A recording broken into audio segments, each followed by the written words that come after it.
करुणानिधे नमस्कारान् समर्पयामि चतुर्ं समर्पयामि अक्षते गुणवशामं विजयामि दृश्यामि वाद्यं कोड्यामि. இது வரலட்சுமி நோம்பிங்கிறது.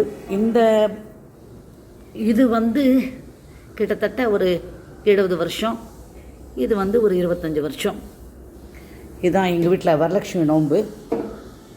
அது தவிர ஒரு கலசம் நாங்கள் வைப்போம். அந்த கலசம் இங்கே இருக்குது. இது கீழே போகும்.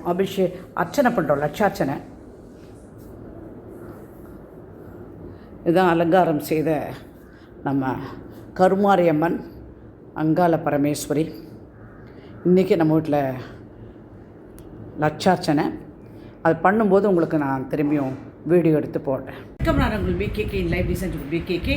இன்னொரு அழகான செய்தியோடு உங்களை சந்திப்பதில் மிக்க மகிழ்ச்சி. உங்களுக்கு லைன் கேட்ஸ் அப்படின்னு சொல்லிகிட்டே உட்காந்துட்டே இருந்தேன். நான் எனக்கு என்ன காலையிலேருந்து உங்களுக்கு இந்த வீடியோலாம் எடுத்து பார்த்தீங்கன்னா உங்களுக்கு நல்லா தெரியும்.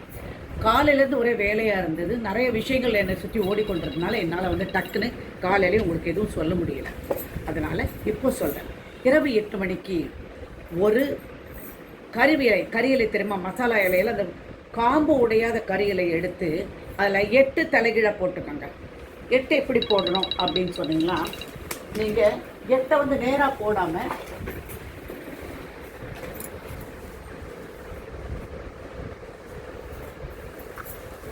இப்படி போடணும்.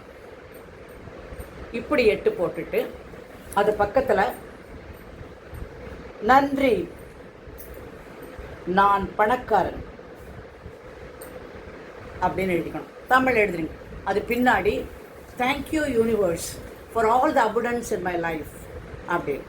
இல்லை உங்களுக்கு வீடு கட்டணுமா, இதே 8 போட்டுட்டு நன்றி, நான் சொந்த வீட்டில் இருக்கிறேன் இப்போது.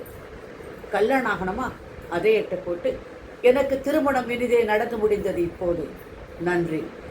அது பின்னாடி என்ன எழுதுனா, தேங்க்யூ யூனிவர்ஸ், நன்றி பிரபஞ்சமே, எனக்கு கல்யாணம் முடிந்து விட்டது, நன்றி. அது இலைக்கு பின்னாடி ஒரு சிகப்பு பேனால் ராத்திரி 8 மணிக்கு கரெக்டாக நீங்கள் எழுதணும். இந்த உடனடியே நான் ஏன் போடுறேன்னா, எனக்கு டைம் கிடையாது, இருந்தாலும் நான் உங்களுக்காக போடுறேன். நீங்கள் கண்டிப்பாக இதை செய்து பாருங்கள், நம்பிக்கையோடு செய்து பாருங்கள். இந்த வருடத்திலே அதிகமான அலைவரிசை ஒத்திசைவு உள்ள ஒரே நாள் 8 ஆகஸ்ட் 2025. இது விண்வெளியில் நிகழும் ஒரு நிகழ்வு. அது மீன ராசியில் சூரிய கிரணங்கள் பட்டு, சந்திர கிரணங்கள் பட்டு. இன்றைக்கு பௌர்ணமி வேறு, ரொம்ப நல்ல நாள். இதை செய்யுங்க. இன்னொரு விஷயம் என்ன செய்யணும்னா, முடியுமான சந்திரனை பார்த்தீங்கன்னா சந்திரனுக்கு கொஞ்சம் தண்ணி ஊற்றி அர்க்கியம் விட்டு, சந்திரன் தாய்க்கு சமம், நன்றி சொல்லுங்கள். புரிஞ்சுதா? ஷார்ட் வீடியோ தான் போட்டிருக்கேன்.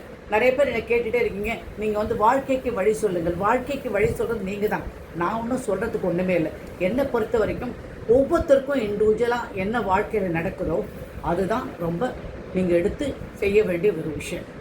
உங்களை பொறுத்து, உங்கள் சூழ்நிலை பொறுத்து, உங்களுடைய மனம் பொறுத்து, உங்களை அடுத்துள்ள அனைவரையும் பொறுத்து தான் உங்களுடைய வாழ்க்கை அமைய வேண்டும். இன்றைக்கி நான் போட்டிருக்கிற ட்ரெஸ் பாருங்கள். இது கஞ்சிபுரம் பட்டு. ஓகேங்களா? எப்போவுமே என் மகள் தான் வாங்கி கொடுப்பாங்க. அது தவிர இது ஒரு டைமண்ட் நெக்லஸ்ஸு. இது முகப்பு ஃபுல்லாக நவரத்னம், நடுவில் அந்த பெரிய கல் இருக்குது. பச்சை வளையல். இன்றைக்கி எல்லாமே பச்சை கோலம். இது சுரோஸ்கி. இது என் பொண்ணு எனக்கு வாங்கி கொடுத்தது. இது நானே எனக்கு வாங்கிக்கிட்டது. சரியா? பிடிச்சிருக்கா? பிடிச்சிருந்தா லைக் பண்ணுங்கள், முடிஞ்சால் சப்ஸ்கிரைப் பண்ணுங்கள், கண்டிப்பாக ஷேர் பண்ணுங்கள்.